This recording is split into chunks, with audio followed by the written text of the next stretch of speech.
Hello friends, welcome to Jahangir साहब math. Myself Narendra Jahangir. और हमने क्लास 10th मैथ्स की एक्सरसाइज 5.3 के क्वेश्चन नंबर 16 लिया है। A sum of RS 700 is to be use to give 7 cash prizes to the students of a school. एक school में कोई एकेडमिक परफॉर्मेंस है, उसके अकॉर्डिंग स्कूल में बच्चों को 7 कैश प्राइजेस देने हैं। और टोटल कैश प्राइजेस का सम कितना देगा? 700 रुपीज़ है टोटल मिला के। ठीक है। If each prize is RS 20 less than its preceding price. अगर ईच प्राइस जो दे रखा है वो उसका जो प्रीसीडिंग प्राइस है, मतलब फर्स्ट सेकंड वाले को दे रहे हैं, वो 20 रुपीज़ कम होगा फर्स्ट वाले से। ठीक है। थर्ड को दे रहे हैं तो सेकंड वाले से 20 रुपीज़ कम होगा। तो find the value of each of the prizes, कि इतने 7 नंबर ऑफ प्राइजेज है, उनकी हमें वैल्यू निकालनी है सबकी, है ना, कि फर्स्ट प्राइज में कितना मिल रहा है, सेकंड प्राइज में कितना मिल रहा है, थर्ड में, फोर्थ में, ऐसे, है ना। तो ऐसे क्वेश्चंस को क्या करेंगे, हम मानेंगे कि लेट फर्स्ट प्राइज जो मिल रहा है, फर्स्ट प्राइज कैश मनी कितनी मिल रही है, कैश मनी वैल्यू कितनी है, हम मान लेते हैं ए मान लेते हैं। ठीक है। अगर ए मानेंगे तो सेकंड वाले की कितनी हो जाएगी, second price cash money value कितनी हो जाएगी। हमने ये दे रखा है हमें कि प्रीसीडिंग प्राइस से 20 लेस देना है, तो ये 20 हम सबसे ज़्यादा फर्स्ट प्राइस वाला मिलना है, उससे सेकंड वाले को थोड़ा कम मिलना है। कितना? 20 रुपीज़ कम मिलना है। थर्ड वाले को कितना प्राइस मिलना है? ठीक है। थर्ड वाले को सेकंड वाले से सेकंड को कितना मिला? A-20, और उससे भी 20 लेस, तो कितना हो जाएगा? A-40। ठीक है। ऐसे फोर्थ वाले को मिल जाएगा कितना प्राइस? अगर थर्ड वाले को मिला A-40, तो उससे भी 20 लेस, तो A-60। ठीक है। एंड सो ऑन, ये हम निकालते जाएंगे। तो एक हमारे पास प्रोग्रेशन क्या बनी?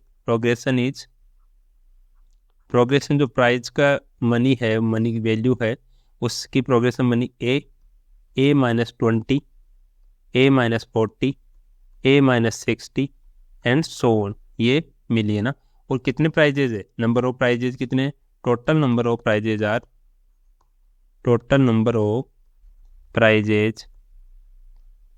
Are n is equal to 7 है। ठीक है। n की वैल्यू हमें दे रखी है, तो क्या हमारे ए की वैल्यू कितनी हो जाएगी इसमें? ए इज इक्वल टू, तो A1 है वो ए हो गया। डी की वैल्यू कितनी आ जाएगी? A2 माइनस A1, तो A-20 और माइनस A2 और ये माइनस ए, तो कितना बचा? ये प्लस ए है, ये माइनस ए है, ये तो कट आउट हो गया, और -20 बचा, तो डी की वैल्यू आ गई -20। ठीक है। तो ए और डी की हमें मिल गई, एन की वैल्यू हमें पता है। तो और हमें दे रखा है सम कितना है, उनका सम कितना है? 700 रुपीज़। ठीक है, टोटल। तो सम का अगर हम फॉर्मूला लगा देंगे, अर्थमेटिक प्रोग्रेशन बन रही है, वो सम कितना होता है, इसका फॉर्मूला हम लगा देंगे, वो सम हमें दे रखा है टोटल। तो हम इसको सोल्व करते हैं। तो हमें दे रखा है sum of prizes is equal to 700 है, तो 7 सम कितना हो जाएगा? Sum is equal to, arithmetic progression के केस में क्या होता है, n/2, 2a plus n-1 into D. ठीक है। तो 700 हमें दिया हुआ है, n कितना है? 7 है, 7 प्राइजेज है, 7/2। ए की वैल्यू कितनी है? ए की वैल्यू ए ही है। ए की वैल्यू कितनी है? ए है, तो ए की वैल्यू ए रख देते हैं, प्लस n कितनी है? 7-1 इंटू डी की वैल्यू कितनी आई? -20, तो यहाँ -20 रखेंगे। ठीक है। अब इससे ए की वैल्यू हम फाइंड आउट कर सकते हैं, तो इसको सोल्व करते हैं। तो ये 7/2 को इधर ले जाता हूँ, तो ये कितना हो जाएगा? इंटू 2/7 हो जाएगा। ठीक है। Is equal to 2a plus 7-1 6 हो गया, और -20 ये हो जाएगा, -20 को ऐसे रहने देते हैं एक बार। अब इसको सॉल्व करेंगे तो ये हो जाएगा 200 इज इक्वल टू 2a, और ये हो जाएगा -120, 6 इंटू -20, -120 हो गया। तो 2a की वैल्यू कितनी आ जाएगी? 2a की वैल्यू अगर इधर रखते हैं और इसको इधर लाने, तो इसको इधर लेके जाएंगे, तो 200 प्लस 120, तो 2a इज इक्वल टू कितना आ जाएगा?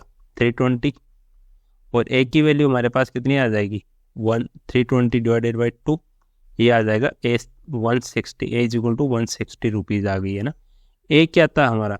ये a हमने माना था कि जो फर्स्ट प्राइस है उसकी कैश मनी वैल्यू कितनी है? a है, तो a की वैल्यू 160 रुपीज़ आई, तो हम प्राइजेस की वैल्यू बता सकते हैं। सो फर्स्ट प्राइस कितने का था? फर्स्ट प्राइस हो गया a is equal to 160 rupees का, a के इक्वल ही है। ठीक है। और सेकंड प्राइस कितना हो जाएगा? सेकंड प्राइस A-20 है, a कितना है? 160 -20 इज इक्वल टू 140 रुपीज़ का हो गया। समझ गए। ए माइनस 20 और 20 लेस करते जा रहे हैं। थर्ड प्राइस कितने का हो गया, थर्ड प्राइस हो गया हमारा 140, 140 में से 20 लेस कर देंगे इज इक्वल टू 120 रुपीज़ का, ठीक है। और फोर्थ प्राइस कितना हो गया, फोर्थ हो गया 120 minus 20 is equal to RS 100 rupees का। फिफ्थ हो गया RS 100 minus 20 is equal to कितना हो जाएगा, RS 80 रुपीज़ का। सिक्स कितना हो गया, 20 लेस करते हैं, 80 माइनस 20 लेस किया is equal to RS 60 rupees का हो गया। और सेवन्थ कितना हो गया, सेवन्थ आ जाएगा 60 माइनस 20, ये हम रुपीज़ में बात कर रहे हैं, ठीक है। ऐसे लिख देते हैं इसको, यहाँ भी रुपीज़ लिख देते हैं और यहाँ भी रुपीज़ लिख देते हैं, ठीक है। तो ये आ जाएगा, ये रुपीज़ में लिखा इज इक्वल टू ₹40, ठीक है। तो हमने फर्स्ट प्राइस से लेके सेवन्थ प्राइस तक की वैल्यू बता दी, ठीक है। ये कैश प्राइजेज है, तो काफ़ी इजी क्वेश्चन था ये। हमने 700 को डिस्ट्रीब्यूट कर दिया कि कितना कितना प्राइजेज मिलेंगे। हमने इसका तरीका जो निकाला वो निकाला कि ए मान लिया फर्स्ट प्राइस को, सेकंड को A माइनस 20 हो जाएगा, 20 रुपीज़ कम होते जा रहे हैं ना प्रीसीडिंग प्राइस से, तो कम करते गए और फिर फॉर्मूला लगा दिए कि सम कितना है उसका 700 है, तो 700 से एस सम का फॉर्मूला लगा दिया और से ए की वैल्यू आ गई, ए की वैल्यू आती है सब की वैल्यू निकाल दी, ठीक है। Thank you.